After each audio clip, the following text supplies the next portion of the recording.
For the ideal technique for boiling corn, we use a method similar to sous vide, and we don't actually boil it. The ideal doneness range for corn is 150 to 170 degrees. When the starches have gelatinized, but a small amount of the pectin, the glue that holds the cell walls together, has dissolved. Consistently cooking the corn to that temperature range was easy once we realized that we shouldn't boil the corn.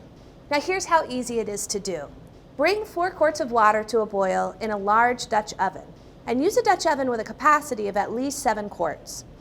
Turn off the heat and add 6 cobs of corn to the water. Cover the pot and let it stand for at least 10 minutes or up to 30 minutes.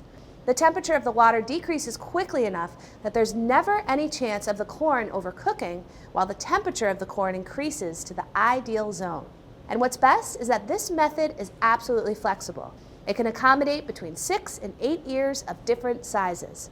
And the corn can sit in the water for as long as 30 minutes without overcooking.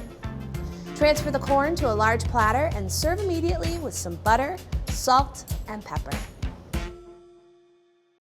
Thanks for watching America's Test Kitchen. What'd you think? Well, leave a comment and let us know which recipes you're excited to make, or you can just say hello. You can find links to today's recipes and reviews in the video description. And don't forget to subscribe to our channel. See you later. I'll see you later.